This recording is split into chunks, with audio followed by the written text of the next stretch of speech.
Mr. Daniel, I like the word you used, theatrics, because Indian democracy and Indian politics, as it were, is also not very bereft of that, but especially during election season, and that's a worldwide phenomena. But what I really do want to know is,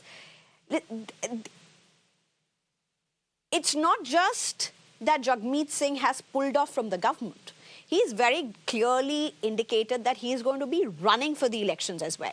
It means he's going to be running for the post of a prime minister as well, which means that he's most likely going to be giving a competition to Justin Trudeau.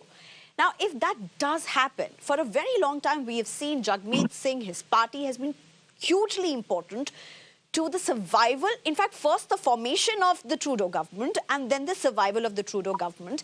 If he does run parallelly for the post in the election, how is this going to play out in terms of elections? Because I mean, as we understand, his rise has been quite steep. His party is the third largest when it comes to the opposition, though in the opposition the varying numbers are very different. But Daniel Bordman, how's this going to be playing out? Well, sorry, it is a foregone conclusion they would be running separately. Even if they still had this supply and confidence agreement, they'd still run separately. It's Canadian politics where they're always going to run against each other. He's the third biggest party. So there's going to be 5 to 6 people who are guaranteed to be running for prime minister, but they don't run against each other in specific. The way it works is like Trudeau-Jagmeet, they all run in their own riding. So Jagmeet will run in a safe NDP riding. He will win his riding that's NDP. Justin Trudeau will go into a safe Liberal riding. Pierre will be in a hard, all their ridings will go Conservative. And then it's the parties that elect him. So they're always going to run against each other. This is always baked into the cake of Canadian politics, the Liberals and the NDP, right? The Liberals sort of need the NDP to play themselves as the moderate because Canadians love the thought of electing a moderate who, has 1 milk and 1 sugar in their coffee 1 time a day and is very moderate and not too crazy this way, not too crazy that way. We love the facade of that. So the Liberals want to play that facade. In order for that to work, they need the NDP on their left screeching about price controls and instituting socialist policies, and they're going to feel their way. And then they have the Conservatives on their right trying to be like, okay, listen, we can't have taxes this high, cut the carbon tax, right? Then they get to play that sort of moderate role. This is why the coalition government is so dangerous, because Justin Trudeau doesn't want to, the Liberals generally don't want to mix their brand of crazy socialist nonsense with the NDP, because then more moderate center urbanite Canadians, when you mix yourself with the NDP, they'll perceive the Conservatives to be the more moderate faction and vote for the Conservatives. That's a big part of how Stephen Harper won back, a huge landslide back, a decade ago. All this says, this is why the deal that wasn't real is breaking down, because it naturally needed to. The NDP needs to be off on the left, saying we're not part of the establishment, because in order to win over the youth and young people, they have to say, we're not part of the ruling party. Give us a chance. We've never had power. Give us a chance. We'll institute these socialist policies and we'll save the day. That needs to be their brand, and the Liberals' brand needs to be, oh, we're the reasonable ones. We actually can wear suits, and we have bankers and we have economists on our thing. And the Conservatives are mean, and they're mean, bad boys. Bad. And Trump. I know it's Canada, but we still do the Trump, because we pay more, especially Liberals. It's more based on American politics than Canadian politics. And we'll do that whole diatribe. So in order for the political equilibrium to get back to where it needs to be, like the fake deal that was always a real coalition, it's come to its natural end for both. It now benefits both leaders and both parties to pretend they aren't working together, so they're pretending not to work together. If I was a betting man, I put my money on political theatrics here, and this doesn't trigger an election. But I've been wrong before. All right. Okay. Can I just get in Prabhu Dayal at this point?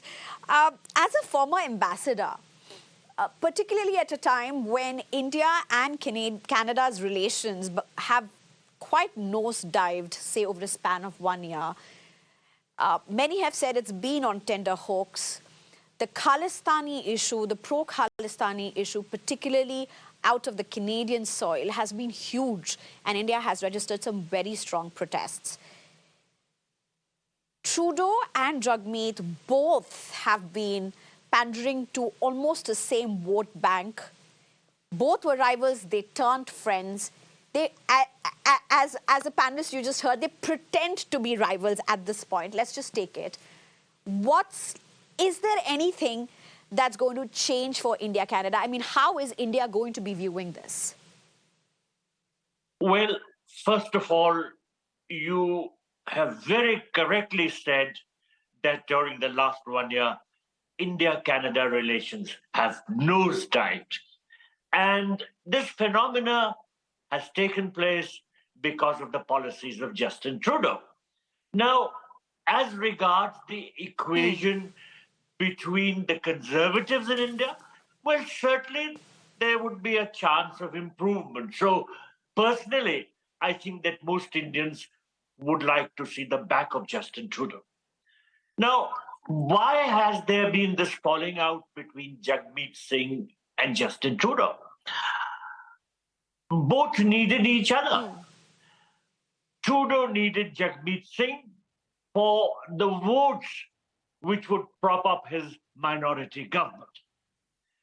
Jagmeet Singh wanted Trudeau's support in a variety of ways which would strengthen his own political base.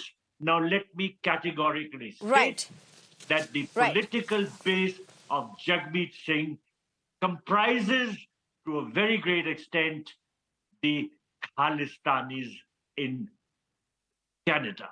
Would you give me a few minutes, Mr. Prabhudayal? I'm sorry I'm coming in at this point, but I'm being joined right now by Ujjwal Dev Dosanjh, the former Health Minister for Canada, and I'm being told he has to leave early. So let me just very quickly take in questions. Thank you so much for joining us. Very good evening.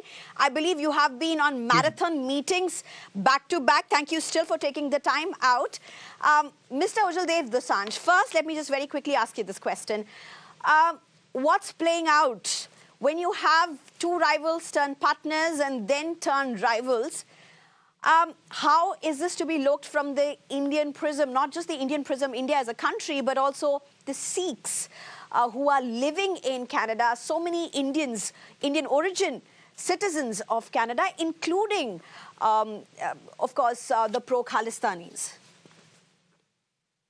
Well, first of all, I don't think it matters to Indians or Sikhs who the leader is, if it happens to be one of them. All good and well. The separation between the split between the two political parties on their agreement, sort of a normal thing. This minority government has lived much longer than the usual life of a minority government in Canada.